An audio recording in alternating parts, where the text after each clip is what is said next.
Welcome back to the Crochet Karate. So, my friends at yarnspirations.com. Today is the Suzette or the grit stitch. It is the same stitch but known by two different names. So there's two different videos, the grit stitch and the Suzette. They are both technically the same video because people won't realize it's the same stitch. What we have here is a repeat of one row that goes over and over, but for balance I suggest you do everything's in sets of two so that you can have a nice balance point. Let me take you to the diagram to show you how this is done, and then we'll quickly go through the instructions.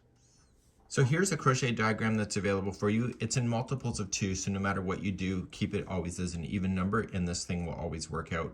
For balance, I always like to do a single crochet across the chain, and then I start the stitch work. So number 2, 3, 4 are all the same stitch work. It's just going back and forth. But for balance and keeping things nice and even, I recommend that you repeat rows number 3 and 4 so that you go 3, 4, 3, 4, and then when you're finally satisfied, and with the 5th row, which is just a single crochet, and so you'll have a balance on both sides. Let's begin. So chain in even numbers. So 2, 4, 6, 8. Who do you appreciate? So 1, 2, and 1, 2, 1, 2, 1, 2, and 1, 2.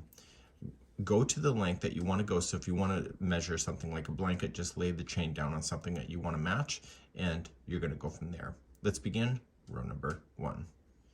Row number 1, you're going to go second chain from the hook, so 1 and 2.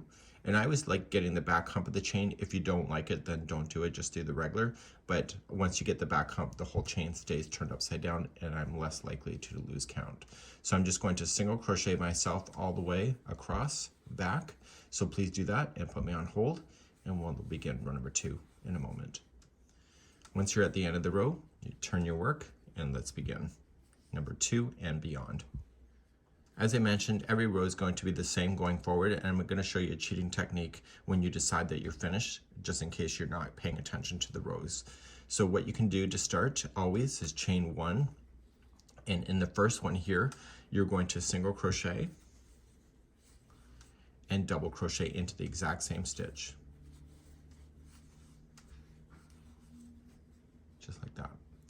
Always skip one and then go to the next one and do the same thing. So single crochet and then double crochet. This compounds the stitches to make it a little more dense, as you saw in the sample. So skip one, so single crochet and double. So please do this all the way across, and you can put me on hold now and do that, and I'll be finishing the end of the row in just a second. So just put me on pause and get to the end of the row.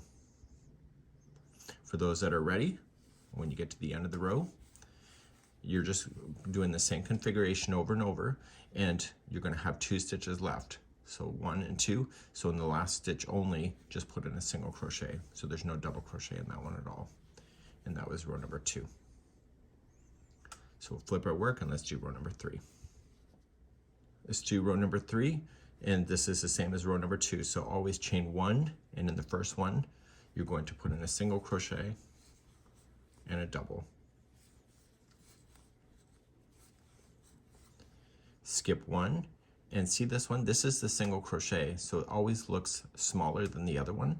So that is a good indication that you're in the right stitch. So you're going to single crochet and double into that one. So just skipping one does that as well. But if you can see the visual cues, it's a little bit easier for you as well. So this is the double and the single. You can tell by the amount of yarn underneath each stitch. So skip one, single crochet in the next, and double.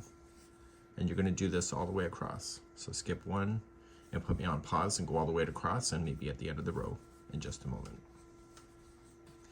For those ready to move on, you're going to skip one at the very end, go to your final one, and just single crochet. And I'm going to do row number 4 with you on camera next. So I'm going to just show you one more row. So you're always going to chain 1, single crochet into the first, and double. Skip 1, and you can see the height differences as well. And so you'll single and then double. You'll do this all the way across. And I'm going to show you a little cheating technique that will help you, just in case you lose your way for the balance point, and I'll show you that next. So you just keep on moving across, and of course, when you get to the end of the row, there should be 2 stitches always left. Skip the next one and single right into the last. and you're going to turn your work, and I'm going to talk to you about that little cheating technique. So you're just going to go back and forth using the same stitch work I just showed you. It's just a repeat of one row. But for balance point, do you see where the tail end is here? This is the right side of the work when the tail is on this side. So to finish this, to make it look like the first side, on row number 5, once you're ready for it, just chain up 1 and just apply 1 single crochet in each of the stitches going across. And this will give you a nice finished look so that you have the upper and the lower borders looking very similar to each other. So everything is kind of being guided in the middle of it with the stitch work, just like that. See? And that's a pretty cool idea. So if you ever lose your way, just look for where this tail end is, and then you'll be able to determine when you can actually do your single crochet across. So that's it for today. This is the grit stitch or the Suzette, depending on what you found online today.